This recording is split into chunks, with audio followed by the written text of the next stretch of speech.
Hi hello नमस्कार. स्वागत आहे तुमचं माझ्या मराठी कथा या यूट्यूब चॅनलमध्ये. तर चला कथेला आपण सुरुवात करूया. शेवटचं पत्र भाग 3. आदित्यच्या हातातून मोबाईल निसटता निसटता वाचला. स्क्रीनवर पुन्हा एक मेसेज चमकला. माझ्यावर विश्वास ठेव, मी तीच माया आहे. त्याच्या अंगावर काटा आला.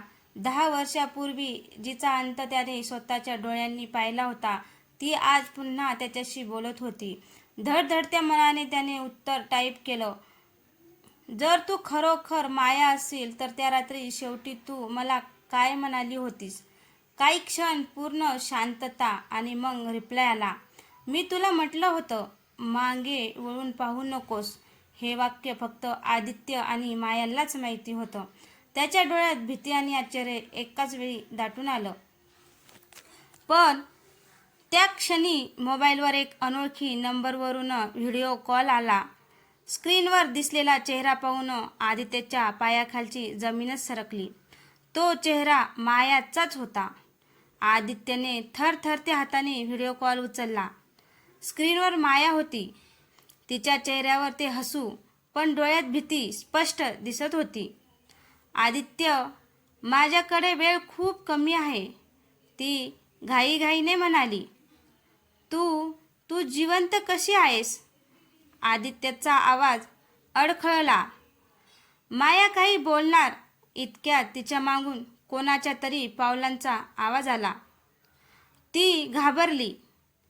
त्यांना कळलं की मी तुझ्याशी बोलते, तर ते मला पुन्हा कधीच जिवंत ठेवणार नाहीत.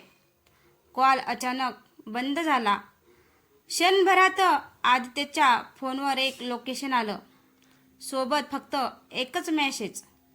आज रात्री 11 वाजता इथे ये, पण कोणावरही विश्वास ठेवू नकोस. आदित्यने लोकेशन उघडलं.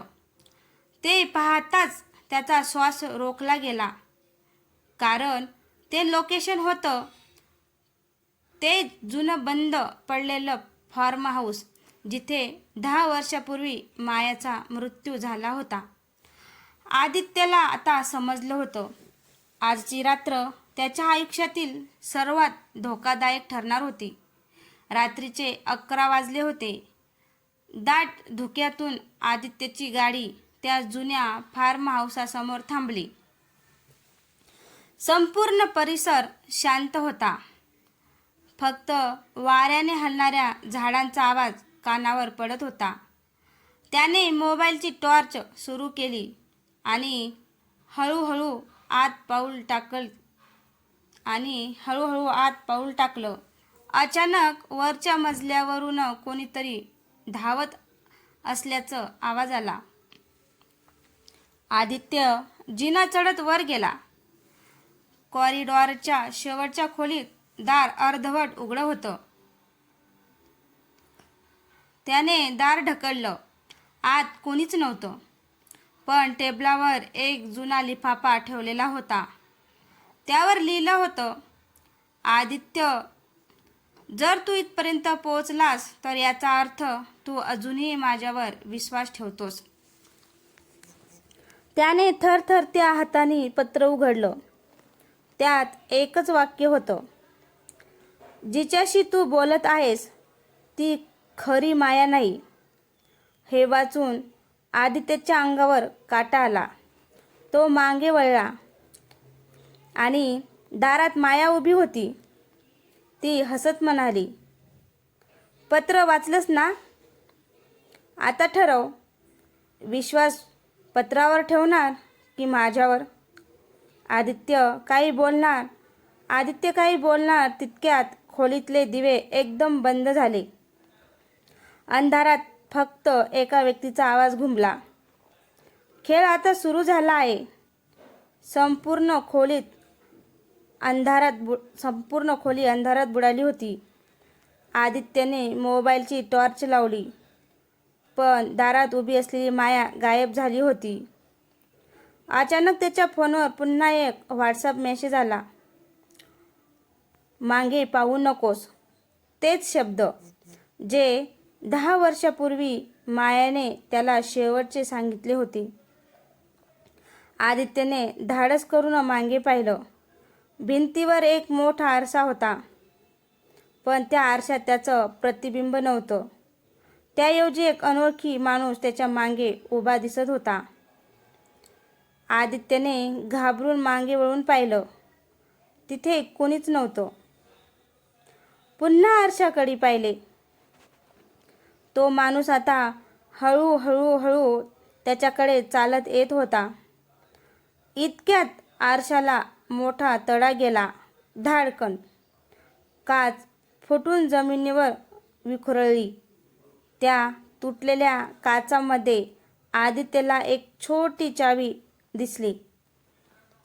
चावीसोबत एक कागद होता. त्यावर फक्त एकच ओळ लिहिलेली होती, तळघर उघड, सत्य तिथे तुझी वाट पाहत आहे. आदित्यने चावी घट्ट पकडली आणि थरथरत्या पावलांनी तळघराकडे जाणारा जिना उतरू लागला. त्याला माहीत नव्हतं, त्या दाराच्या पलीकडे त्याच्या आयुष्यातील सर्वात मोठं रहस्य दडलं आहे. आदित्यने थरथरत्या हाताने तळघराचं कुलूप उघडलं. दार हळू करत उघडलं. आत थंडगार हवा आणि जुन्या कागदांचा वास पसरलेला होता. भिंतीवर एकामागोमाग एक फोटो लावलेले होते. सगळ्या फोटोमध्ये एकच व्यक्ती होती, आदित्य.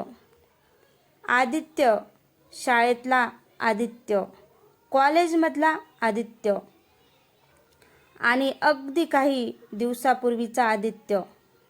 कुणीतरी अनेक वर्षापासून त्याच्यावर लक्ष ठेवत होतं. त्या क्षणी मागून आवाज आला, शेवटी तू इथपर्यंत पोहोचलास. आदित्यने वळून पाहिलं. समोर एक मध्यमवयीन माणूस उभा होता. त्याने चेहऱ्यावरचा मुखवटा काढला. आदित्यच्या डोळ्यात आश्चर्य दाटलं. विक्रम काका? हे नाव त्याच्या तोंडून नकळत बाहेर पडलं. विक्रम शांतपणे म्हणाला, माया मेली नाही, तिचा मृत्यू दाखवण्यात आला होता. आदित्य अवाक झाला. मग माझ्याशी बोलणारी माया? विक्रमने एक जुनी फाईल त्याच्या हातात दिली. या फाईलमध्ये गेल्या 10 वर्षाचं संपूर्ण सत्य आहे, पण ते वाचण्याआधी तुला एक निर्णय घ्यावा लागेल. आदित्य म्हणतो, कोणता निर्णय? विक्रम गंभीर आवाजात म्हणाला, सत्य जाणून घ्यायचं की मायाला कायमचं विसरून शांत आयुष्य जगायचं. आदित्यने फाईलकडे पाहिलं आणि ती उघडण्यासाठी हात पुढे केला. तेवढ्यात वरच्या मजल्यावरून जोरात किंकाळी ऐकू आली. ती किंकाळी अगदी मायाच्या आवाजासारखीच होती. मायाची किंकाळी ऐकताच आदित्य आणि विक्रम तळघरातून धावत वर आले. संपूर्ण फार्म हाऊस पुन्हा एकदा अंधारात बुडालं होतं. वरच्या खोलीचं दार उघडं होतं. आदित्य आत शिरला, पण खोली रिकामी होती. फक्त खिडकीजवळ एक मोबाईल पडलेला होता. तो उचलताच स्क्रीन आपोआप सुरू झाली. त्यावर एक व्हिडिओ प्ले झाला. व्हिडिओमध्ये माया एका अंधाऱ्या खोलीत बसलेली दिसत होती. ती कॅमेऱ्याकडे पाहत म्हणाली, आदित्य, जर तू हा व्हिडिओ पाहत असशील तर याचा अर्थ त्यांनी पुन्हा मला पकडलं आहे. माझ्यावर विश्वास ठेव, मी जिवंत आहे. पण माझ्यापर्यंत पोहोचायचं असेल तर तुला प्रोजेक्ट शेवटचं पत्र, खरं रहस्य शोधावं लागेल. व्हिडिओ अचानक बंद झाला. त्या क्षणी फोनवर एक नवा मेसेज आला. फाईलचं शेवटचं पान उघडलं. आदित्यने घाईघाईने विक्रमने दिलेली फाईल उघडली. शेवटच्या पानावर एक जुना फोटो चिटकवलेला होता. त्या फोटोमध्ये माया, आदित्य आणि विक्रम उभे होते. पण त्याच्या मागे उभा असलेला चौथा माणूस पाहून आदित्यचा श्वास अडकला. तो चेहरा त्याला चांगलाच ओळखीचा होता. तो त्याच्या स्वतःचा वडील होता. आदित्यने थरथरत विक्रमकडे पाहिलं. बाबांचा या सगळ्यांशी काय संबंध आहे? विक्रमने डोळे मिटले आणि शांतपणे म्हणाला, कारण या रहस्याची सुरुवात मायापासून नाही झाली, ती तुझ्या वडिलापासून झाली होती. आदित्य काही क्षण निशब्द उभा राहिला. हे अशक्य आहे. बाबा तर 5 वर्षापूर्वी गेले. विक्रमने दीर्घ श्वास घेतला. तुझे बाबा फक्त तुझे वडील नव्हते. ते प्रोजेक्ट शेवटचे पत्रचे प्रमुख संशोधक होते. प्रोजेक्ट म्हणजे नक्की काय? विक्रमने फाईलमधून एक जुना पेनड्राईव्ह काढला. या पेनड्राईव्हमध्ये सगळी उत्तरे आहेत. फार्म हाऊसमधील जुन्या संगणकात पेनड्राईव्ह लावताच स्क्रीनवर एक व्हिडिओ सुरू झाला. स्क्रीनवर आदित्यचे वडील दिसत होते. त्यांचा चेहरा गंभीर होता. आदित्य, जर तू हा व्हिडिओ पाहत असशील तर याचा अर्थ मी या जगात नाही. मी आणि माझी टीम अशी एक तंत्रज्ञान प्रणाली विकसित करत होतो, जी जुन्या संदेश, आवाज आणि आठवणीच्या आधारे एखाद्या व्यक्तीशी संवाद साधू शकते. पण आमच्या संशोधनाचा गैरवापर झाला. कोणीतरी त्या प्रणालीचा वापर करून लोकांना ब्लॅकमेल करू लागला आणि माया त्यांची साक्षीदार ठरली. व्हिडिओ अचानक थांबला. स्क्रीन काळी झाली. त्यावर फक्त एकच ओळ दिसली. त्याच वेळी आदित्यच्या फोनवर पुन्हा व्हॉट्सअप मेसेज आला. पासवर्ड तुला माहिती आहे. तो माया कधीच विसरली नाही. पासवर्ड तुला माहिती आहे. तो माया कधीच विसरली नाही. आदित्य डोळे मिटून विचार करू लागला. अचानक त्याला आठवलं, 10 वर्षापूर्वी मायाने त्याला दिलेल्या पत्राच्या शेवटी एक शब्द लिहिलेला होता. तो थरथरत्या हाताने कीबोर्डवर तो शब्द टाईप करतो. एंटर. स्क्रीन अनलॉक होताच एक गुप्त फाईल उघडली आणि त्यात दिसलेला पहिला फोटो पाहून आदित्यच्या पायाखालची जमीन सरकली.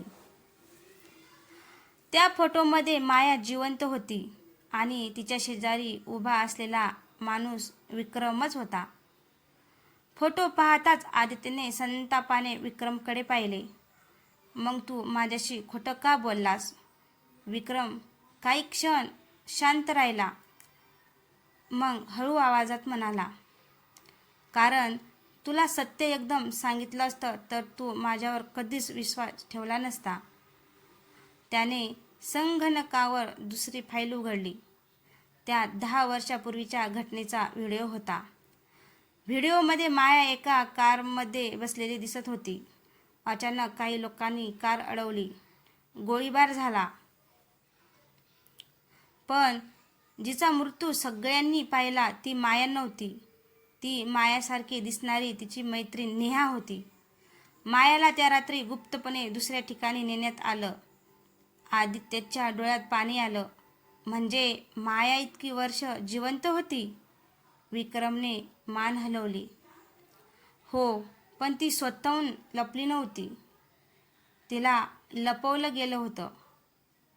तेवढ्यात संगणकाच्या स्क्रीनवर लाल रंगाचा इशारा चमकला. खोलीतील सर्व दिवे बंद झाले. बाहेर अनेक गाड्या थांबल्याचा आवाज आला. खिडकीतून पाहिलं तर काळ्या कपड्यातले काही लोक फार्म हाऊसला घेरत होते.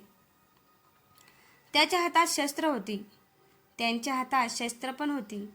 त्यांच्यातला एक जण मोठ्याने वरडला, आदित्य, विक्रम, फाईल आमच्या हवाली करा, नाहीतर आज इथून कोणीही जिवंत जाणार नाही.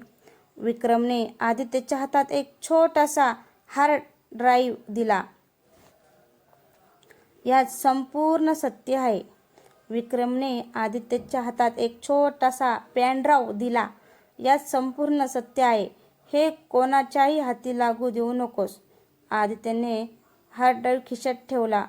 तेवढ्यात फार्म हाऊसचं मुख्य द्वार जोरात तुटलं आणि काळ्या कपड्यातले लोक आत घुसले. मुख्य दरवाजा तुटता सगळीकडे गोंधळ उडाला. विक्रमने आदित्यचा हात पकडला. माझ्या मागे ये. दोघेही फार्म हाऊसच्या मागच्या बाजूला असलेल्या एका गुप्त मार्गाने धावू लागले. मागून गोळ्याचे आवाज घुमत होते. काही मिनिटांनी ते एका जुन्या बोगद्यात पोहोचले. बोगद्याच्या शेवटी एक लोखंडी दरवाजा होता.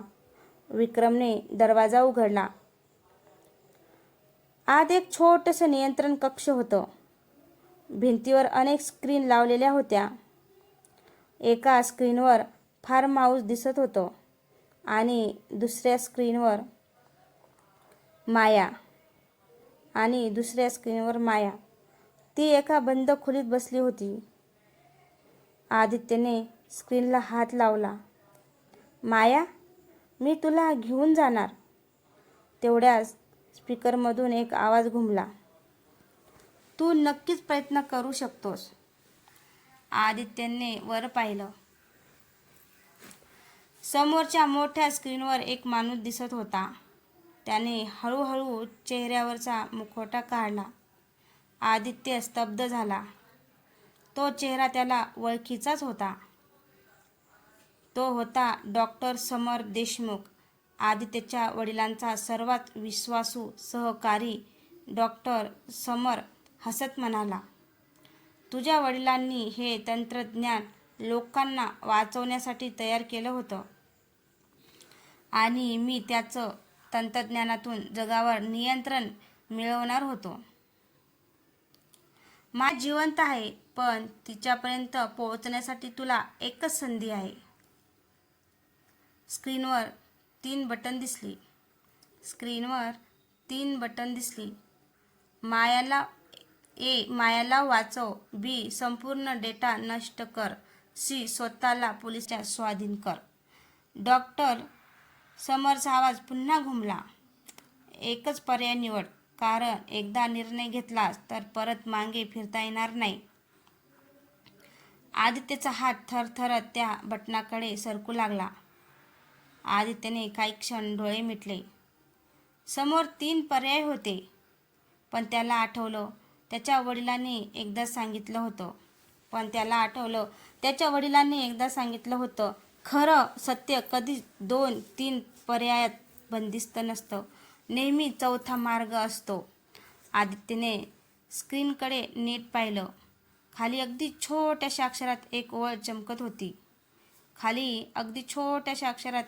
चमकत होती. इमर्जन्सी. त्याने लगेच कीबोर्डवर काही कोड टाईप केला. क्षणात सर्व स्क्रीन फ्लिकर होऊ लागल्या. डॉक्टर समरचा चेहरा बदलला. नाही, हे तुला कसं कळलं? आदित्य शांतपणे म्हणाला, हा कोड बाबांनी मला लहानपणी एका खेळासारखा शिकवला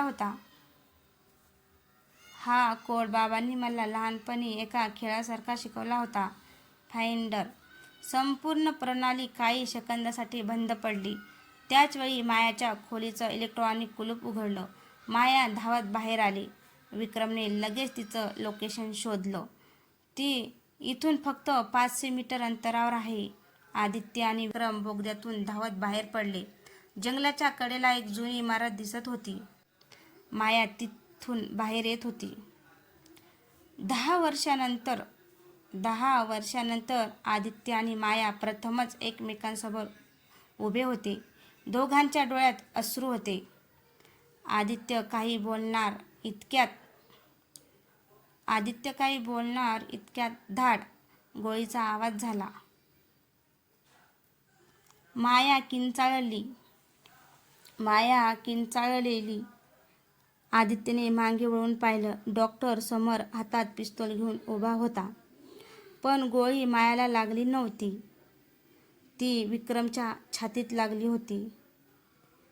विक्रम खाली कोसळला. शेवटचा श्वास घेतो आदित्यचा हात पकडत म्हणाला, हा पेनड्राईव्ह, त्यात अजून एक गुपित आहे. तुझ्या वडिलांचा मृत्यू अपघात नव्हता. विक्रमचा हात हळूहळू सैल झाला आणि त्याने अखेरचा श्वास घेतला. आदित्यच्या डोळ्यात आता अश्रू नव्हते, फक्त राग होता. डॉक्टर समरकडे पाहत तो म्हणाला, आता हा खेळ संपवायची वेळ आली आहे. तर मित्रांनो, तुम्हाला शेवटचे पत्र भाग 3 कसा वाटला कमेंट करून नक्की सांगा. आणि कथा आवडल्यास कथेला लाईक कमेंट शेअर करायला विसरू नका. आणि तसंच आपल्या चॅनलवर कोणी नवीन असेल तर चॅनलला सबस्क्राईब करा, जेणेकरून माझी येणारी प्रत्येक कथा तुमच्यापर्यंत पोहोचू शकेल. धन्यवाद.